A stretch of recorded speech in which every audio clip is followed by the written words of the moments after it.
আমার 1.5 লক্ষ টাকা মাসে দেবে, 1.5 লক্ষ টাকা। ঠিক আছে, দাঁড়ান আর এক মিনিট। 1.5 লক্ষ টাকা আমার মাসে দেবে।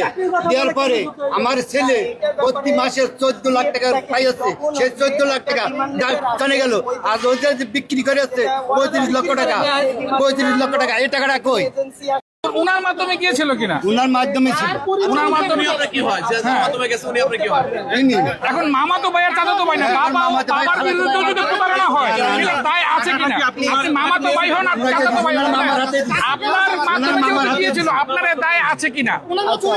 মানে বিষয়টা এখন তিনি এখন সর্বশেষ বলে আপনার মাধ্যমেই গিয়েছে, এই বিষয়ে আপনার বক্তব্যটা কি? আমার কথা শোনেন, আমার মাধ্যমে বলতে আমি এনাকে এই উত্তরটা দেন যে তিনি বললেন এক যে আপনার মিনিট, এক মাধ্যমে মিনিট গিয়েছে। ভাই, এক মিনিট, এক মিনিট। বলেন, আপনি বলেন, আপনার বল, আপনি আটকান কেন? আপনি ওনাকে কথা বলতে দেন। না, এক মিনিট। হ্যাঁ, বলেন। আমার ছেলে যখন হ্যাঁ। রাশিয়ায় আটকা পড়েছে, হ্যাঁ। আমি আমার গ্রামের বাইক নিয়ে, আমার হিসেবে আমার বাইক নিয়ে, ঠিক আছে, আমি বলছি মামা এই ব্যাপারে ঘটনা। আমার ছেলে যখন ওই জায়গায় যুদ্ধের মাঠে পড়ে গেছে, তা বলছে আমার বাপেরও আনার ক্ষমতা নেই সেই জায়গায়।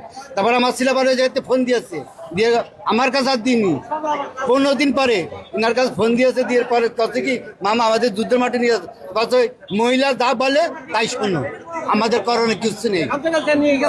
ওনার মুখ থেকে এটা ইয়ে হয়েছিল, হ্যাঁ, এটা হচ্ছিল। স্টেটমেন্ট দিয়ে দিয়েছিল। হ্যাঁ, এটা হচ্ছিল। এই যে ওনাকে স্টেটমেন্ট দিয়েছিলেন, আপনাদের কিছু করার নেই, আপনাদের মাধ্যমে যাওয়ার পরেও। হ্যাঁ।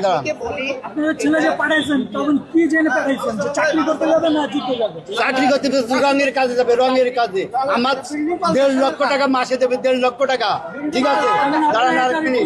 1.5 লক্ষ টাকা আমার মাসে দেবে।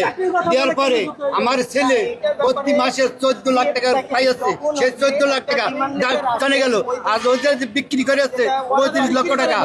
35 লক্ষ টাকা, এই টাকাটা কই? এজেন্সি আসে, এজেন্সি কর্তৃপক্ষ থেকে আবার জিএমইটি প্রবাসী কল্যাণ এগুলোকে মাসে যাচাই বাছাই 14 লাখ করে টাকা তারা দেয়। অ্যাটেস্টেশন দিয়েই কিন্তু এরা বৈধভাবে বিএমইটি ছাড়পত্র যত এমবাসি ফেস সম্পূর্ণ করে না, এটা না, আমি হচ্ছে যেটা যেভাবে আমি জানি সেটা বললাম, ছাড়পত্র করেই আমার তাকে 3 বছর বিদেশে ধরে নিয়ে বেড়াইছে। পৌঁছানো হয়েছে। 3 বছর। এরপরেই যে তারা প্রতারিত হয়েছে, এই প্রতারণার শিকার হয়ে আমরা দূতাবাসের সাথে কন্টিনিউ যোগাযোগ করে সর্বভাবে চেষ্টা করছি তাকে। আচ্ছা, এই যে এখন উনি যে বললো যে উনাকে বিক্রি করা হয়েছে 14 লক্ষ টাকা, এই টাকাটা কোথায়?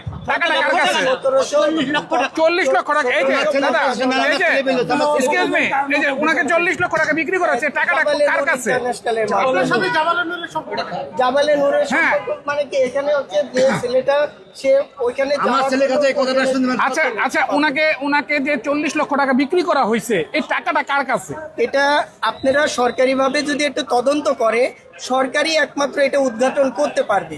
এখন আপনার মাধ্যমে আপনি সবকিছুতে পাঠাইছেন, এখন আপনি দায় সারা অস্বীকার করে তো হবে না। সর্বোচ্চ দেখেন, আপনাদের মাধ্যম দিয়ে আমরা সরকারের কাছে বিনীত রিকোয়েস্ট করি যে স্যার আপনারা আমাদের এই ভাইদের বা আরো এই ভাইয়ের সাথে যারা ওইখানে সংশ্লিষ্ট আছে তাদের উদ্ধারের বা যাবতীয় যে ক্ষতিপূরণগুলো পাওয়ার, এটা আমরা এখন সর্বভাবে আপনার আবেদন ক্ষতিপূরণ জানাই। এটা দিবে সরকার। সরকার, কিন্তু জি, জি, তার জি। যে 40 লক্ষ টাকা, এটা এই তো 40 লক্ষ আমরা টাকা এই আপনি যেমন তো কাজের আপনিও যেমন হ্যাঁ, শুনলেন, শুনেন। আমিও শুনছি যে এরকম তারা বিক্রি হয়েছে এবং এখন এই যে আপনি তাদেরকে কাজের কথা বলে নিয়ে সেখানে, এটার জন্য আমরা সর্বভাবে সরকারের দাদা, কাছে বারবার বিনীত অনুরোধ করছি স্যার আপনারা এটা তদন্ত করেন। আপনি আপনার মাধ্যমে কাজের মাধ্যমে যাওয়ার পরে আপনি যে যুদ্ধে না না, এখানে কোনো টাকা পয়সা পাওয়া না, এখানে তাকে আমি ভাই হিসাবে সর্বদিক থেকে সহযোগী হিসাবে এটা কাজের জন্য কোনোভাবে ক্ষতিগ্রস্ত না হয় সেইভাবেই আমি একটু সহযোগী হিসাবে তার ভাই হিসাবে মামাকে করলে না, ঠিক আছে মামা, আপনি যে আমার গ্রাম, আমার বাড়ি হচ্ছে আচ্ছা যা হোক, ইনশাল্লাহ আপনার মন্ত্রণালয়